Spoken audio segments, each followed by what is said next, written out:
Selamat datang kembali di channel Oyen Gege. Di video kali ini, kita akan melanjutkan cerita Donghua, Peter Traub Devon. Ayo langsung aja ke alurnya. Namun, 3 monster di level ini sudah lebih dari cukup untuk menghadapi situasi saat ini. Xiaoyan mundur ke belakang. Dia hanya perlu melihat pertempuran dalam diam. Dengan munculnya Su Ekun dan binatang iblis, sepertinya tidak ada ketegangan dalam pertempuran ini. Sedangkan permaisuri yang tidak pernah muncul, situasi pertempuran seperti itu tidak mengharuskan permaisuri untuk muncul. Yonghe mengerutkan kening saat ini. Dia pikir dia akan berurusan dengan permaisuri. Tetapi dia tidak pernah berpikir bahwa Xiaoyan akan memiliki binatang yang begitu kuat di sisinya. Sial, itu tersembunyi begitu dalam. Yonghe tidak bisa menahan kutukan secara diam-diam, yang membuat Suho berpikir bahwa dia telah mengetahui realitas Xiaoyan. Tetapi dia tidak menyangka bahwa Xiaoyan menyembunyikan sesuatu. Ketiga binatang buas ini, selain binatang langit iblis, Jiu Ying dan Su Ekun, semuanya terkenal di dunia nyata Xuan Yin. Tidak masalah jika Xiaoyan memiliki satu, tetapi hal yang paling menjijikkan adalah ada 2, dan ada juga binatang buas yang tidak dikenal, yang levelnya tampaknya sama dengan 2 yang pertama. Saat 3 binatang buas mendesis, kekuatan pencegah yang sangat kuat membuat pikiran seseorang bergetar. Taisu 830 dan Taisu 853 yang ditekan oleh Su Ekun tampaknya benar-benar sunyi. Dan kemungkinan keluar dari tubuh sangat rendah. Kecuali jika mereka benar-benar tidak dapat dicerna dan dikeluarkan oleh Su Ekun. Tidak peduli seberapa kuat serangan mereka, mereka tidak akan dapat menembusnya. Jadi saat ini hanya ada Taisu 817, Yonghe, dan Yuking yang tersisa. Saat menghadapi 3 binatang buas ini, ketiga orang ini akan terlihat rentan. Karena selama pertempuran sengit antara Yonghe dan binatang, dia tidak punya waktu untuk menggunakan formasi besar untuk mengendalikan Jiu Ying. Dan Taisu 817 yang menangani Jiu Ying sendirian, secara bertahap menjadi lemah untuk bertarung.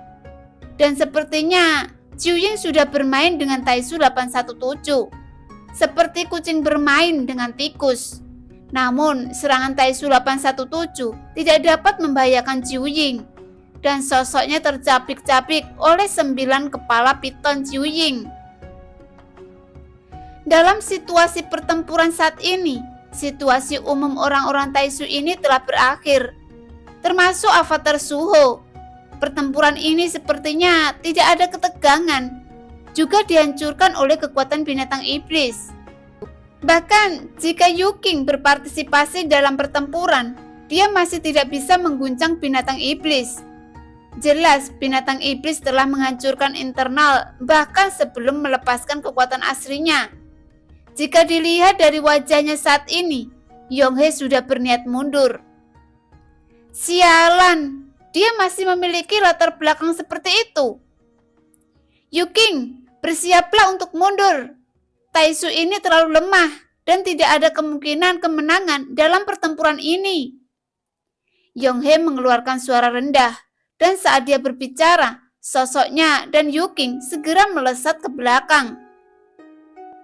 Yonghe tiba-tiba mengangkat tangannya dan dengan cepat membentuk tanda formasi, hanya untuk melihat bahwa ruang mulai terdistorsi. Dan dia sepertinya berniat menggunakan semacam metode rahasia teleportasi ruang untuk pergi dari sini. Yuan Anda tidak bisa membiarkannya pergi, kata Xiaoyan. Dengan kemampuannya, dia mungkin tidak bisa menghentikan kepergian Yonghe. Jadi dia hanya bisa meminta bantuan Xiaoyan. Sosok permaisuri muncul di samping Xiaoyan lagi seperti bayangan. Suamiku tidak ingin dia pergi, jadi biarkan dia tinggal. Suara permaisuri keluar perlahan, dan permaisuri tidak bergerak sama sekali. Tetapi tiba-tiba ada ledakan di ruang yang terdistorsi. Dalam bayangan sosok berdarah, retakan muncul dan lengannya tiba-tiba menonjol darinya.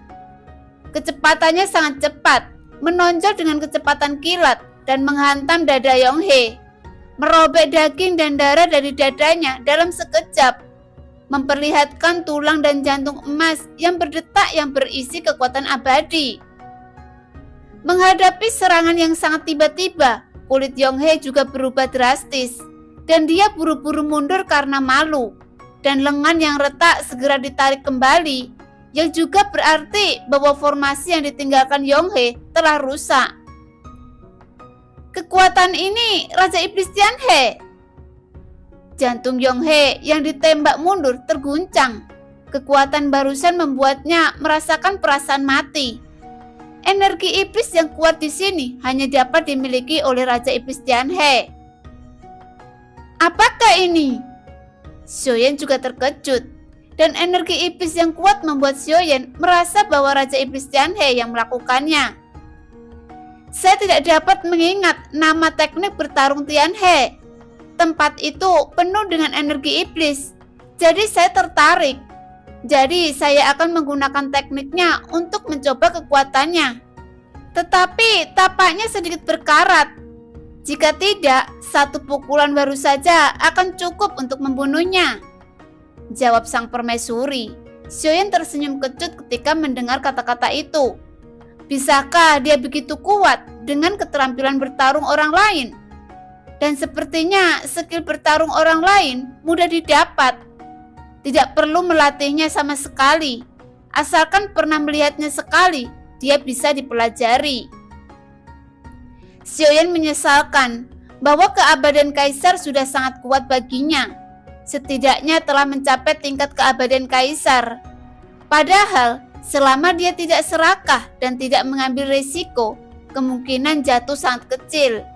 Setidaknya tidak banyak musuh yang dapat mengancamnya. Alasan mengapa Xiaoyan dapat bertemu begitu banyak makhluk abadi sekarang adalah karena dia telah mencapai level ini, yang dulunya adalah level yang tidak dapat dia lihat. Hanya ketika dia menginjak gunung yang tinggi ini, dia dapat melihat pemandangan di gunung. Orang-orang di bawah gunung tidak akan pernah mengerti bahwa inilah arti sebenarnya dari kata alam. Yuan aku ingin Anda terus menyiksanya, tapi hati-hati jangan sampai membunuhnya. Saya ingin avatar Suho, kata Xiaoyan perlahan, menutup matanya setelah berbicara. Kekuatan tak terlihat menyelimuti Yonghe. Namun tidak mudah untuk merebut avatar Suho, karena avatar Suho bernama Yonghe cukup kuat, dan Xiaoyan tidak dapat menentukan kekuatan spesifiknya. Tetapi dari perasaan yang ditunjukkan sebelumnya, itu setidaknya sama dengan langkah kelima. Justru karena inilah hati Xiaoyan tergerak, tetapi kekuatannya juga merupakan kesulitan. Kekuatan avatar Yonghe terlalu kuat dan tubuh Xiaoyan terlalu lemah. Bahkan jika dia bisa menang, dia mungkin tidak bisa mengendalikannya dalam waktu singkat. Tapi karena Suho telah datang ke pintu dan Xiaoyan ingin mencobanya, akan lebih baik membawanya pergi daripada membunuhnya. Jika berhasil, avatar ini akan menjadi iblis di hati Suho. Dan jika dia melawan Suho saat itu, avatar ini akan sangat berguna. Kekuatan tak terlihat ini langsung menyelimuti Yonghe yang merasakan jiwanya bergetar. Pada saat yang sama, sosok yang duduk bersila di atas bintang kecil yang unik di istana Dewa Berburu tiba-tiba membuka matanya. Mata merah memenuhi matanya dan wajahnya muram. Ini kekuatan untuk merebut tubuh. Dia benar-benar ingin mengambil avatarku. Sial, sial. Dia akan menggunakan avatar ini untuk menghancurkan pikiranku saat dia melawanku di masa depan. Suho yang semula duduk bersila dengan tenang membuka matanya. Saat ini masih ada dua wanita cantik yang meringkuk di sampingnya. Niat membunuh yang kuat tiba-tiba muncul pada Suho, membuat kedua sosok cantik itu segera mundur, menundukkan kepala dalam diam. Nafas mereka seolah telah terhenti. karena takut menyinggung Suho. Ada apa?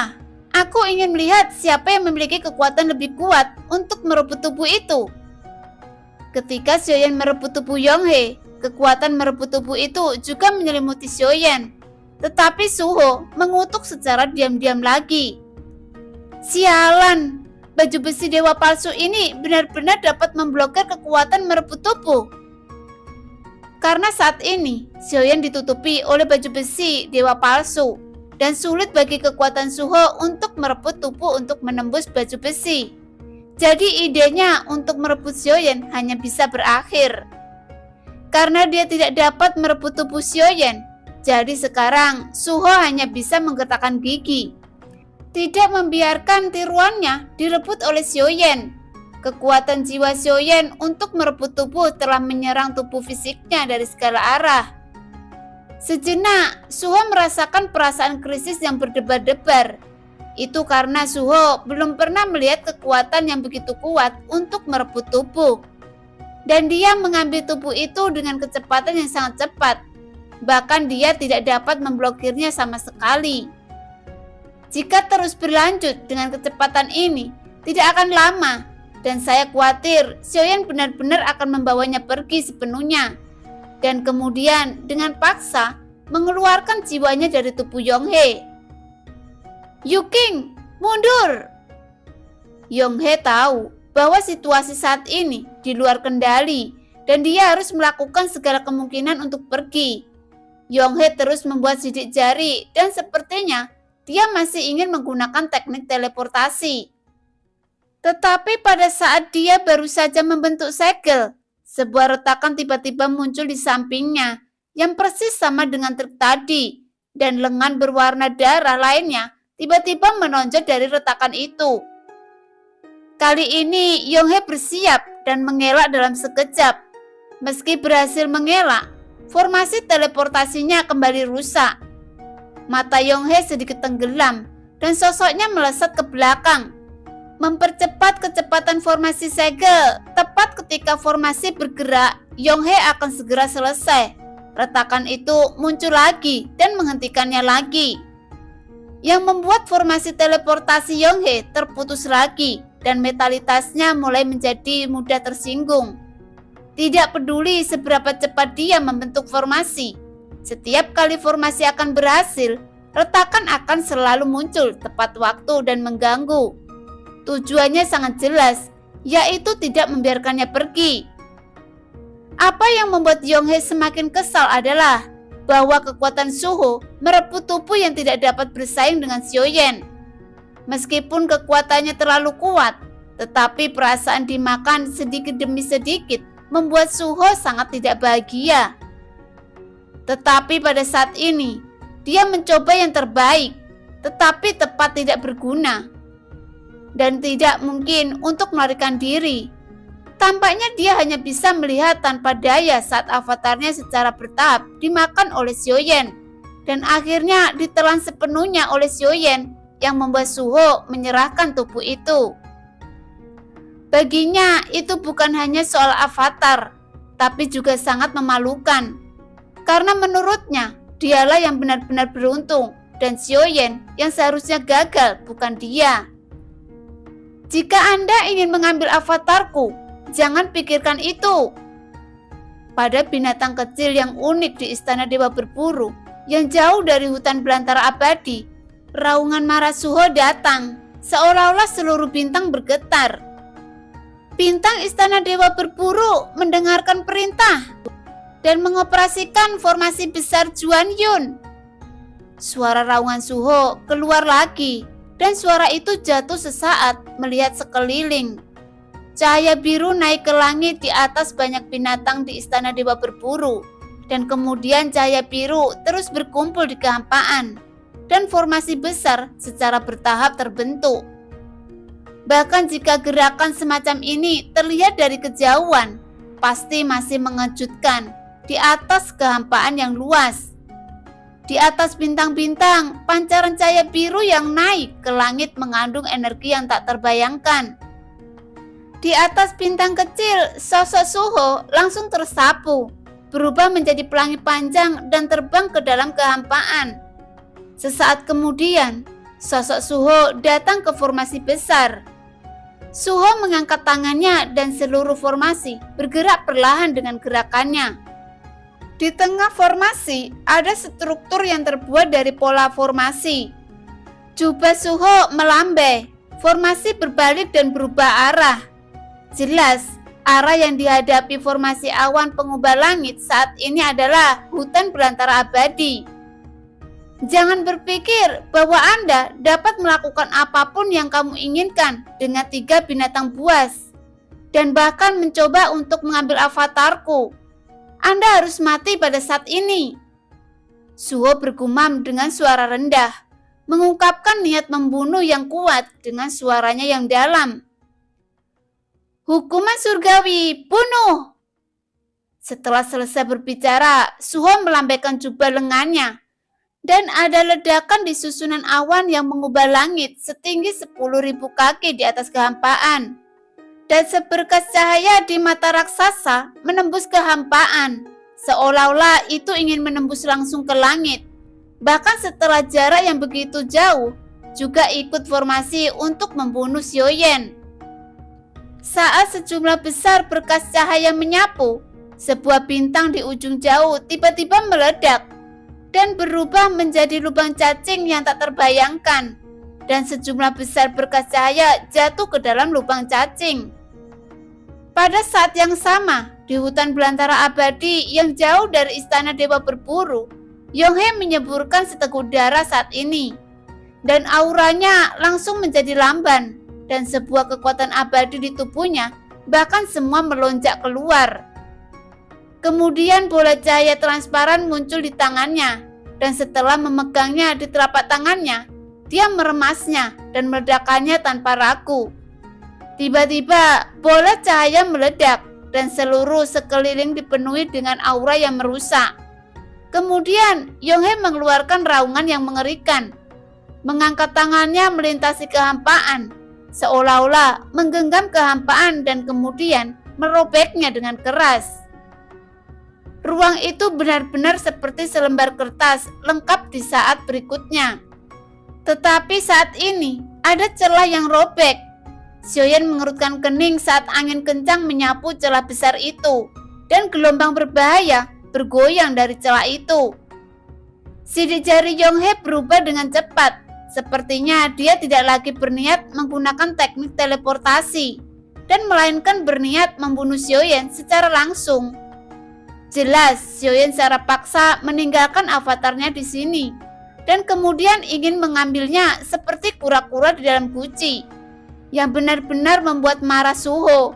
Dan kemudian Suho berencana menggunakan jurus pembunuh seperti itu untuk membunuh Xiaoyan secara langsung. Cepat, dan biarkan mereka semua menghindar. Ada gelombang yang sangat kuat segera datang. Aku hanya bisa melindungimu dengan baik. Pada saat ini, permaisuri tiba-tiba berkata kepada Xiaoyan. Xiaoyan juga sedikit terkejut ketika mendengar kata-kata itu. Mampu membuat permaisuri sedikit serius, karena Suho benar-benar menggunakan jurus pamungkasnya. Segera setelah Xiaoyan mengangkat tangannya, ketiga binatang buas itu menghilang dari ruang ini sebelum mereka dapat bereaksi. Adapun Taisu 817, sebagian besar baju besi dewa palsu rusak, dan sepertinya dia terluka parah. Adapun Yuking, saat ini dia menembak balik dengan kecepatan ekstrim. Sepertinya dia tahu apa yang akan terjadi selanjutnya, dan jika dia tetap di sini, dia akan mati. Celah kosong tampaknya tidak ada hubungannya dengan ruang sekitarnya. Mereka dapat muncul di mana saja. Seolah-olah ada binatang buas yang mengaum dan aumannya tertiup angin. Jangan khawatir, Anda bisa melakukan apa yang Anda inginkan dengan ketenangan pikiran. Dengan selirmu di sini, saya akan menggunakan saya untuk melindungimu dengan baik, dan tidak ada yang bisa membunuhmu. Permaisuri perlahan muncul, mengenakan rok panjang, menatap celah kosong yang gelap. Mata cantik itu membuka dan menutup sedikit, dan tidak ada ekspresi panik di wajah cantik itu. Dan pada saat ini, tampaknya Yonghae akhirnya melihat permaisuri muncul di samping Xiaoyan. Pupil yang terakhir sedikit menyusut dan permaisuri tidak pernah memandang Yonghae dengan mata lurus dari awal sampai akhir. Lagi pula, di mata permaisuri, apakah itu Suho atau istana dewa berburu, mereka bahkan bukan semut ketika mereka berada di puncaknya.